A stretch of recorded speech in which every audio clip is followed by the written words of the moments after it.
After watching last year's Game Awards, I feel like it's becoming increasingly common for people to judge a game without giving it a fair chance. Take Balatro for example. I saw plenty of people wondering why it got nominated for Game of the Year, as it was just a card game, despite the fact that it was one of the best titles released last year. And much like that, I think many might overlook ATLYSS at first glance, brushing it off as a furry bait game. And while that's partially true, beneath the surface lies a genuinely amazing retro-inspired action RPG that deserves far more attention. But in order to experience what makes ATLYSS so great, you'll first need to create a character. Now the first step when making a character is to choose a race. Currently, there are 5 to choose from, each with their own unique aesthetic and starting skill. There's the Imp Switcher Demons, the Poon Rabbits, the Kobold Reptiles, the Birdle Avians, and the Chang Rodents. Now, after you select your persona, you can then start to fine-tune your character's appearance. And what's really nice is how in-depth the customization options are. You've got sliders for the color of your skin, hair, and specific racial feature, as well as others for the pitch of your voice and the proportions of various body parts. Along with that, you also have a wide variety of presets for your hairstyle, ears, eyes, mouth, and racial feature. So, even if 2 characters share the same race, they can still look entirely different. Take the imps for example. While normally they look like demons, you can also customize them to look like goblins or even sharks, which makes experimenting with the character creator a lot of fun. Once you're done customizing your character's appearance though, all that's left is to finalize a few details like your starting weapon, armor color, initial stats, and your character's name. And with that, you're ready to step into the surreal and vibrant world of ATLYSS. Now as you spawn in, you'll find yourself in the Sanctum, the last bastion of peace in the world of ATLYSS. Following the events of the Shattering, it serves as a central hub area where you can find several important locations and NPCs who will help guide and support you throughout your journey. First off, there's the library where you can find Angela. She can tell you more about the world of ATLYSS and also gives you quests to progress through the main story. Along with that, you can also find the world portal in the library, which allows you to teleport to different locations, and the Mirror of Illusion, which lets you alter your character's appearance. After that, we have the shop, where you can find Sally and her pet mimic, Spike. Sally, being the shopkeep, will buy and sell you items, and also gives you quests to gather materials for crafting. Meanwhile, Spike serves as a handy storage unit for any items you don't want cluttering your inventory. Following that, there's the barracks where Enoch resides. He can teach you some of the basics of combat, and also gives you quests to defeat certain enemies and bosses. And last, but certainly not least, you can find Vivian in her hut, where she can enchant and modify your equipment. Overall, I really enjoy the Sanctum as a hub area. Despite the state of the world, it still manages to feel welcoming and cozy, and all the additional NPCs and hidden secrets make exploring the area more fun. Altogether, these elements make the Sanctum the perfect place to return to and unwind between quests. Speaking of quests, you'll quickly learn that most of them will involve combat. Whether it's defeating enemies, collecting materials from them, or adventuring through dungeons, fighting is a core part of ATLYSS. Thankfully though, it's one of the game's strongest aspects. Now, ATLYSS's combat can be split into 2 phases, levels 1 through 10 and levels 10 through 20. Starting with the early levels, much of the focus is on learning the basics of combat and experimenting with the game's weapon types. Currently, there are 7 weapons to choose from, each with their own unique attack patterns, jump attacks, and damage scaling based on one of the 3 main stats. There's the melee, heavy melee, and polearm weapons that scale off strength, the scepter and magic bell which scale off mind, and the guitar and range weapons which scale off dexterity. What's really cool though is that you can actually equip 2 different weapons and swap between them freely. So whether you want multiple weapons for different situations or prefer to stick with your favorites, there's plenty of flexibility when choosing a weapon.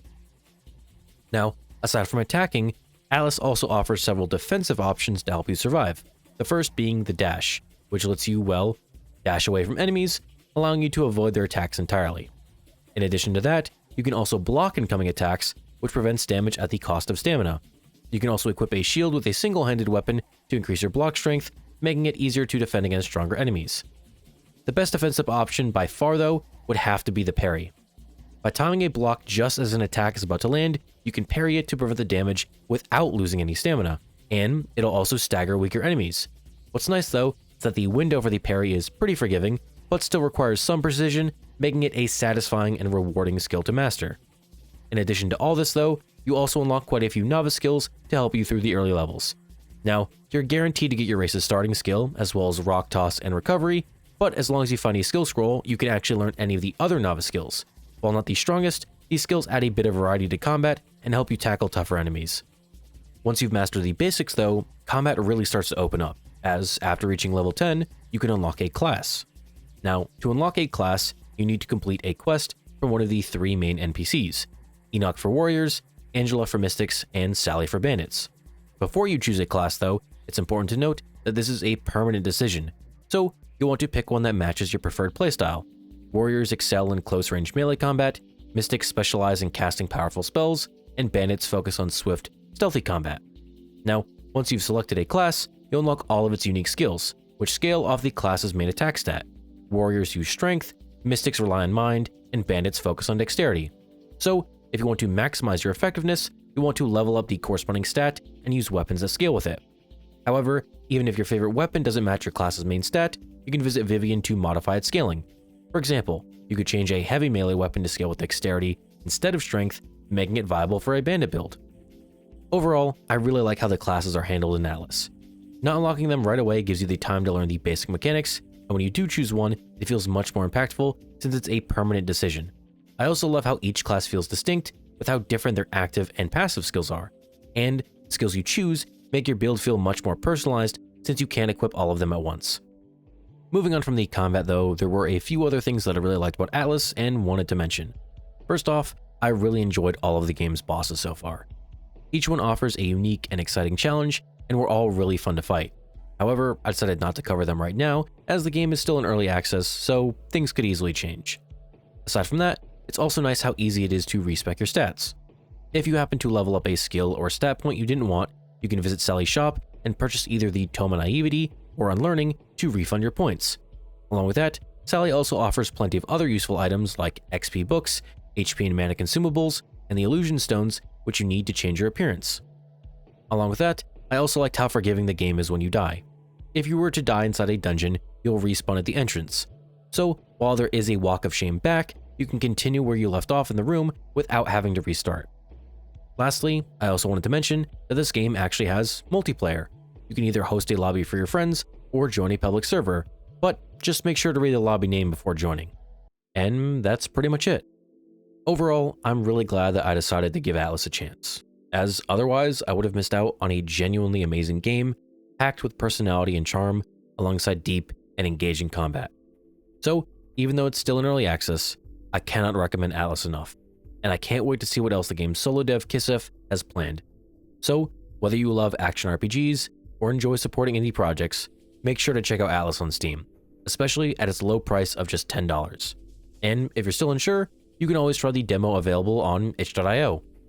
And with that, mateys, is the end of the video. If you made it this far, I just want to say thank you, and I hope you enjoyed the video. And until next time, take care, and I'll see you around, mateys.